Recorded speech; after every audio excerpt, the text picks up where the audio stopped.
Нихао, дорогие друзья! Ничего, что я по-китайски. Пора учить китайский язык, пригодится. Итак, нихао, здравствуйте! Я приветствую вас из солнечной Финляндии.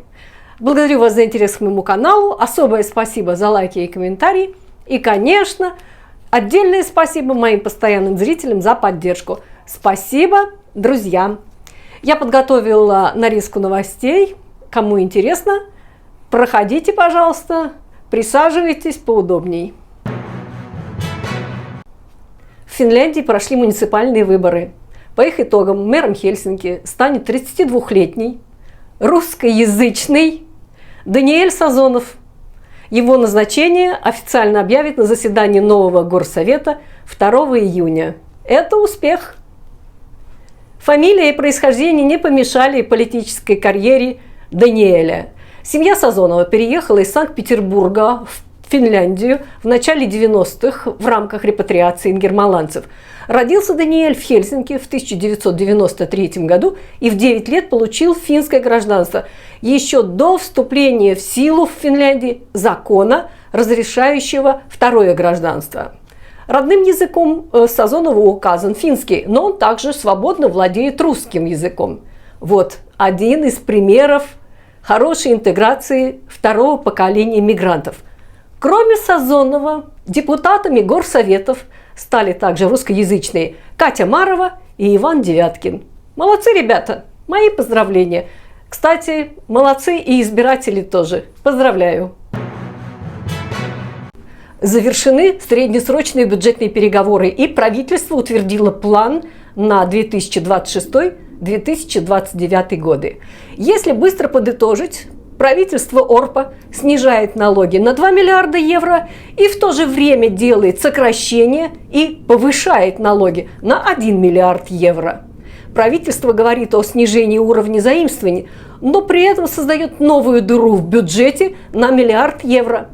Эта дыра возникает главным образом из-за снижения подоходных налогов и уменьшения корпоративного налога, который платят компании.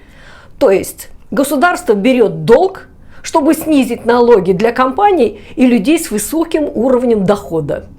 Если верить, что так называемый динамический эффект компенсирует половину потерь от снижения налогов, это уже из области вуду экономики.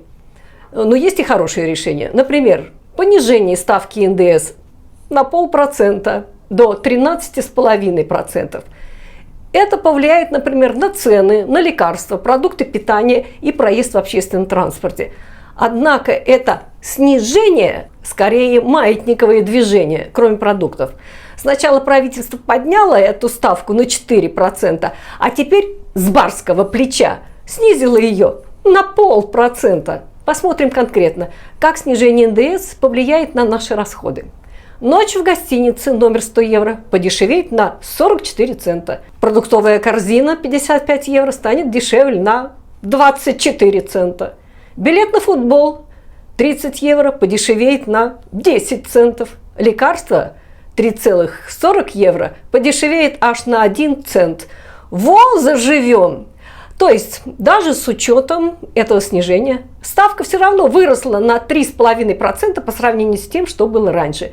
С 10% поднялась до 13,5%.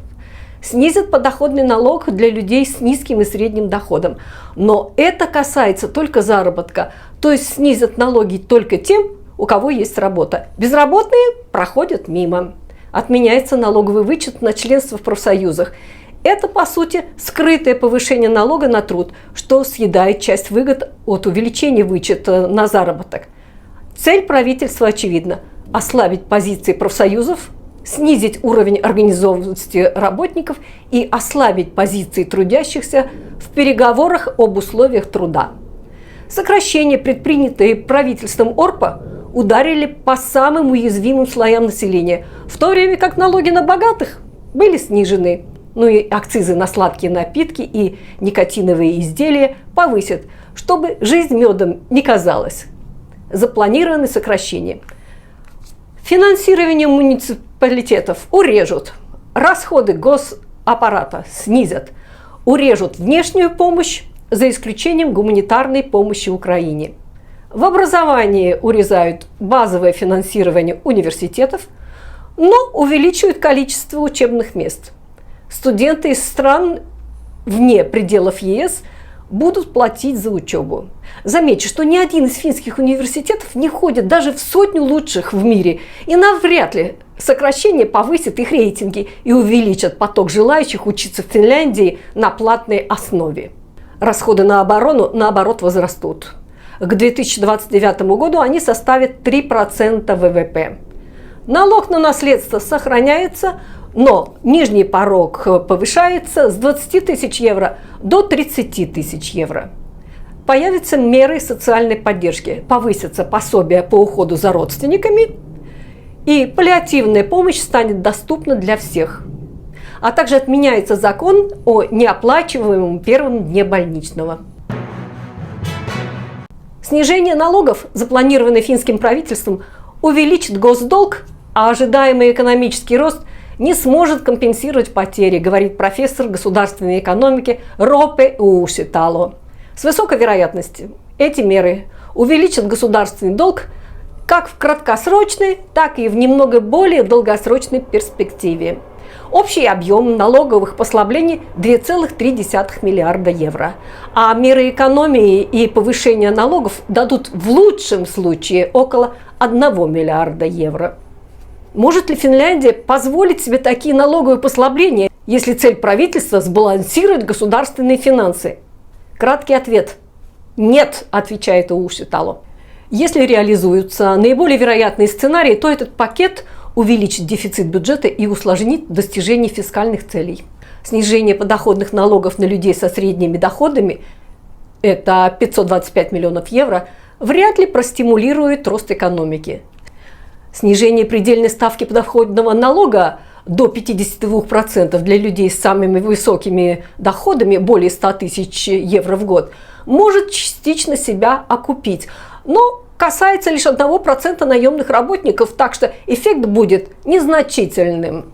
Корпоративный налог на компании будет снижен с 20 до 18% в 2027 году, что приведет к потере 830 миллионов евро. Инвестиции могут вырасти, но, по оценкам экспертов, компенсируют меньше половины потерь. Правительство надеется на динамические эффекты роста, но эксперты считают, что ожидания чрезмерно оптимистические. Финансовые цели окажутся под угрозой, особенно на фоне нестабильной мировой экономики. Минфин Финляндии считает, что при снижении ставки на 1% бюджет теряет около 450 миллионов евро в год. Хотя часть потерь может компенсироваться ростом экономики, но эксперты сомневаются, что эффект будет значительным. Возможно, транснациональные компании станут оставлять больше прибыли в Финляндии, но это вряд ли приведет к устойчивому росту экономики. Финский Центробанк полагает, что снижение налога может временно активизировать инвестиции. Однако, чтобы избежать потерь, следовало бы реформировать налогообложение непубличных компаний. Сейчас через них можно превращать зарплаты в облагаемые меньшим налогом дивиденды. Экс-премьер-министр Финляндии Матти Ванханен прокомментировал снижение корпоративного налога. Он напомнил, что по формуле десятилетней давности большинство средств, вырученных от снижения налога на прибыль, будет направлено на увеличение дивидендов существующих компаний. Из этих дивидендов 70% уходят за рубеж. А что по поводу снижения подоходного налога говорят сами люди с большими зарплатами? Удается ли им выживать на их зарплаты? Ану Лахтинен, профессор Хельсинского университета, говорит: мой доход около 100 тысяч евро в год. Когда доходы достигают верхних налоговых маргиналов, повышение налога на 1-2% не сильно влияет на желание работать. Для меня эта налоговая скидка не может считаться важным фактором. Яко Олконен, предприниматель в сфере IT, говорит: это правильное решение правительства. Я предприниматель. Высокие налоги ощутимы в моей компании. Если я повышаю зарплату сотруднику на 1500 евро, почти 500 евро уходят на пенсионные и другие сборы, а после подоходного налога сотруднику остается около 400 евро, что тормозит желание работать. Часто выбор падает на свободное время, и люди просто начинают меньше работать. Снижение налогов в высоких маргинальных категориях может немного улучшить ситуацию и побудить кого-то работать больше. Харри Ховенин, работник по найму в строительной отрасли, говорит: снижение налогов может немного увеличить мои доходы, но существенно это не повлияет на мою жизнь. У меня уже есть обычная машина и выплаченный дом. Налоги на более высокие доходы нужно снижать, чтобы стимулировать инвестиции. Кроме того, людям будет легче тратить деньги на, например, автомобили и жилье. Финская налоговая система по-прежнему жесткая. Средний фин продолжает ездить на 15-летней машине. Среди людей со средним доходом есть те, кто нуждается в большем снижении налогов. С богатыми разобрались, а что с бедными? Правительство Петтери Орпо планирует ввести новые ужесточения наказаний для безработных. Если безработный не выполнит даже одно обязательство, например, не подаст достаточно заявок на работу или не придет на встречу в службу занятости, его могут лишить пособия по безработице для начала на неделю. За повторные нарушения до 12 недель без выплат.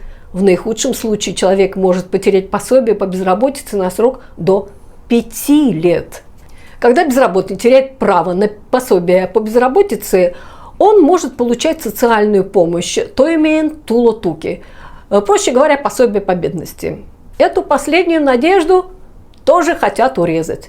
Если человек, несмотря на напоминания, не зарегистрируется как ищущий постоянную работу, пособие по бедности могут срезать на 50%.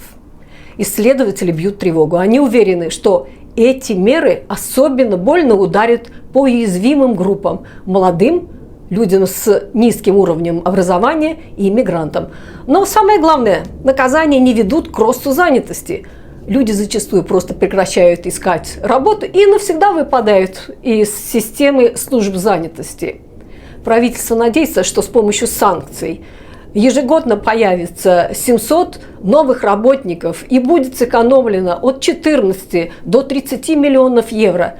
Эксперты сомневаются, это может обернуться гораздо большими социальными проблемами.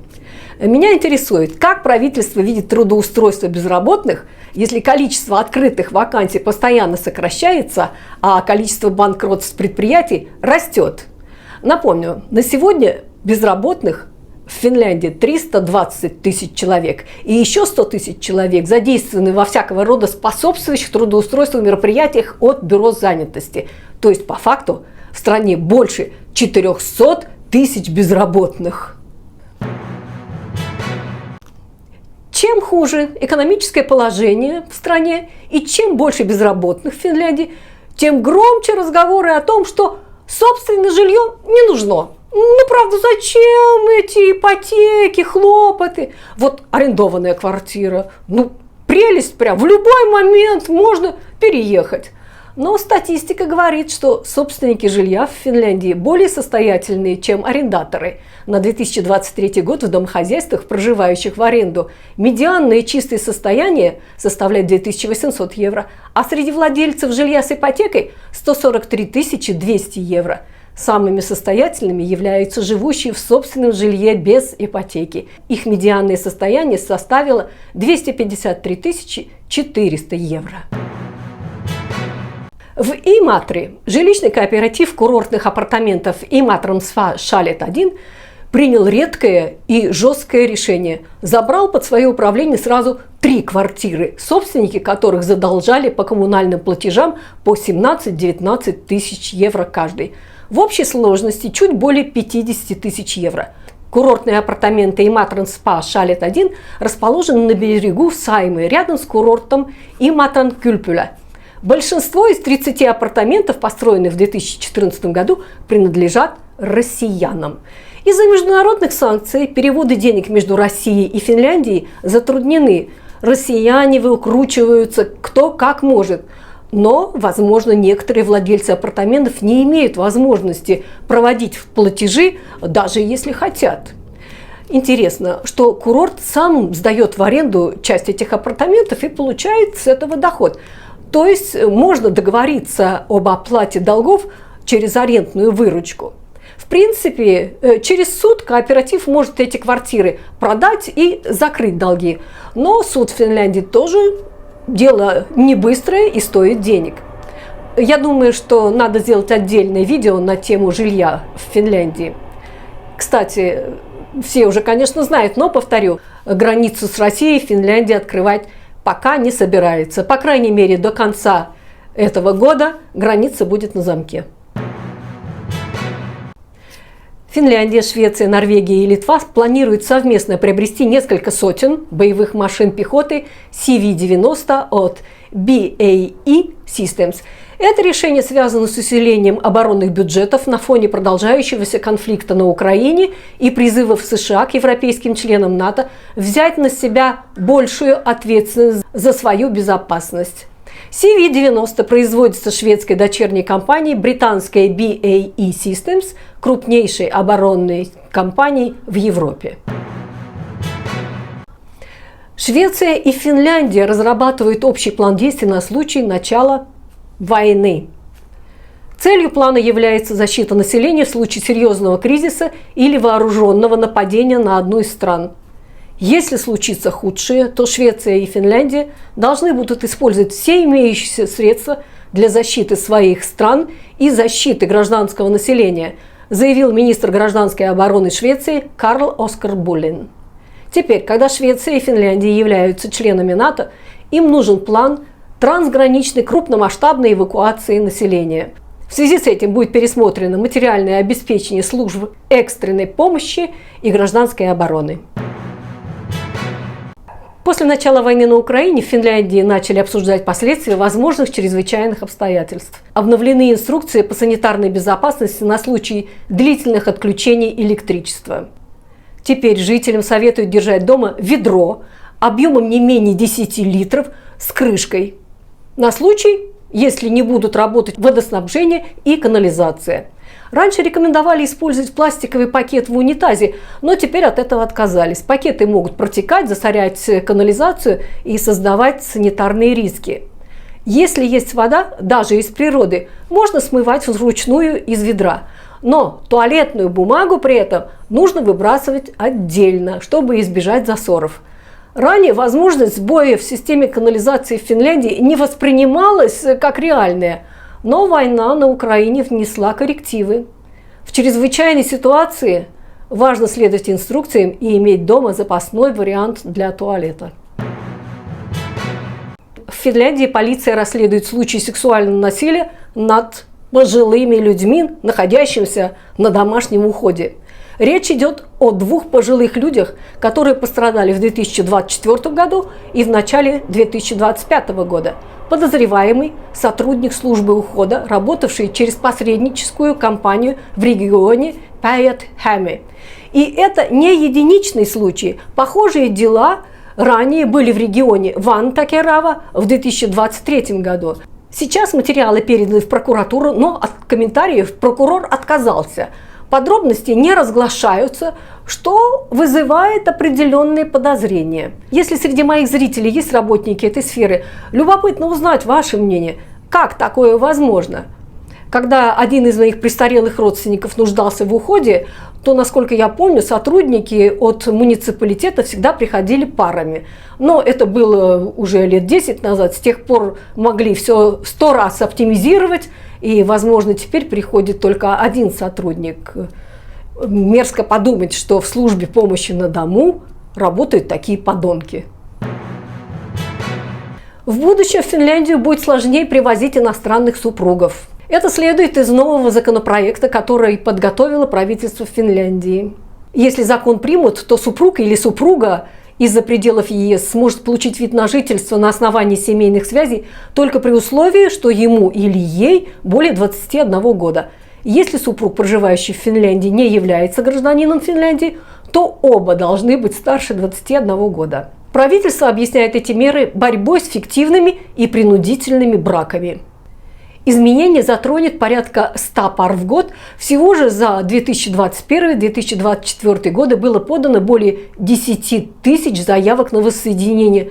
супругов с гражданами Финляндии. Эксперты считают, что это создает неравное положение, когда супруг гражданина Финляндии оказывается в более выгодной позиции. Также критикуют, что миграционное законодательство изменяется фрагментарно. Это может привести к внутренним противоречиям в законе. Тем не менее, Конституционный комитет уже одобрил этот законопроект, и если все пойдет по плану, он вступит в силу уже этой весной. Любопытные вести из Швеции. Полиция Швеции проанализировала ситуацию со шведскими преступными группировками. Были рассмотрены данные 14 тысяч активных членов банд и 47 тысяч человек, имеющих связи с бандами. Результат показал значительное преобладание среди них иммигрантов первого и второго поколения. 80% главарей банд имеют иностранное происхождение. Среди них крайне высока доля граждан Швеции, чьи родители родились за границей.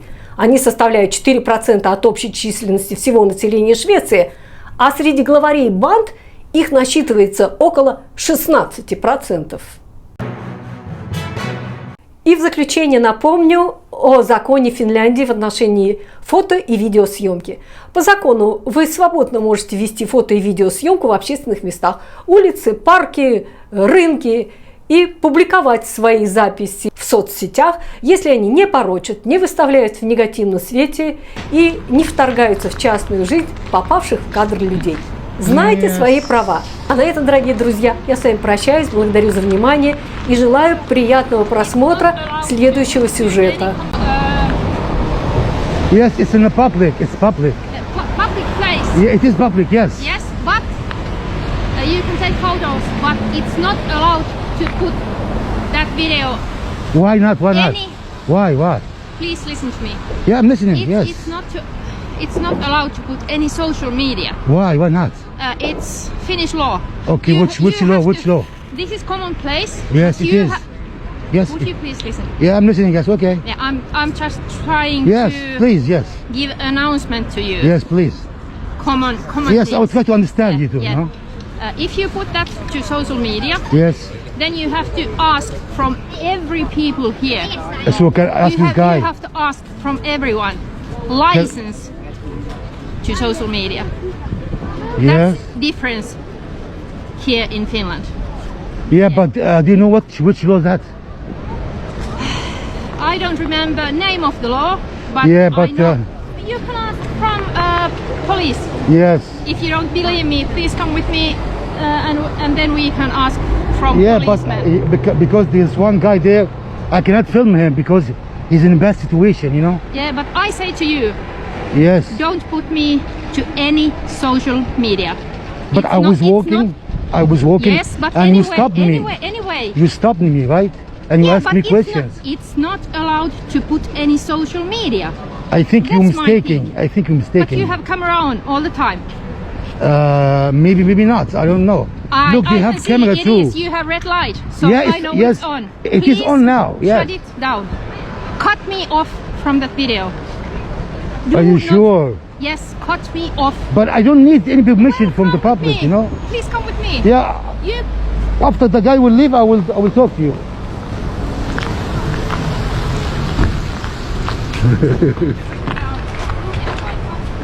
saa kuvata, mutta ei saa laittaa ilman kuvastaolijoiden lupaa sosiaaliseen mediaan. Ja hän ei uskokaan, I try to explain to her, you know. että ei saa laittaa. Kuvata saa, mutta ei saa laittaa sosiaaliseen mediaan. Can you? I explained to them. Yes. Niin on ihan yksi kanta kielletty on kuitenkaan. And But what I said- what they say? What they say? I said, Hänen asiaan. What did he say? I said, please cut me off. Niin. I So don't what want the police any say? social media. What the police say? What they say? They said same as I. This is common place. It Yes. is allowed to photo, Yes. but not put. Kyllä sen oma, social media. kyllä sen oma esimerkiksi Facebookiin voi laittaa, riippuen mikä tyyppinen henkilö on. But then you have to ask from people. Which one I ask? Is Which it one? okay? I Which said one? to you, I don't want to. Can I put ask that this in one, social this one, media, this so one? Please cut me off. I don't give you permission. I don't need your I permission. don't allow. I don't need. I was walking the street, For a right? long time, And you stopped me and you asked me Finish questions. Yes. Can you tell me which law? Please don't Which law is that? put me. I don't want to be at any social media. Please cut me off. So why you came in to me and talked to me? Because I did see that you did. Yes, I'm filming everywhere. You was Yes. taking. Photos? Camera was on all the time. Yes. So whatever you see, and his camera's on. Look, police camera's on. Can you tell the police It's stop filming? question about social media. What's different between what's social media about? What? I want to know what kind of law is that? It's just education, you know. Ei ketä tahansa saa laittaa lupaa kysymättä sosiaaliseen mediaan. Siitä on kyse. Mutta silloin se on vähän julkisella paikalla sitten sinne jo kantaa. Can you please explain to her and yes, thank you. We need to try to educate, you know, just education video. We need to educate the public. Please change my face and my body. I have extra mask. You want the mask? You can cover your face. It's your win. I Huh? choose my fights. I don't want any fight for you with you. Yes. So I will give up. About what? Keep your opinion, but I know I'm right. No, I'm trying to understand. There is no law. Say that I can't film. You just don't want to believe. You want to argue. I don't. So have a Okay, nice show me the law then. day. Have a nice day. Thank you. Nice talk to you. I don't follow you. Why should I follow you? Finland Constitutional Section 12, Freedom of Speech. Everyone has the freedom of expression. Freedom of expression entails the right to express, disseminate and receive information, opinions and other communications without prior prevention by anyone.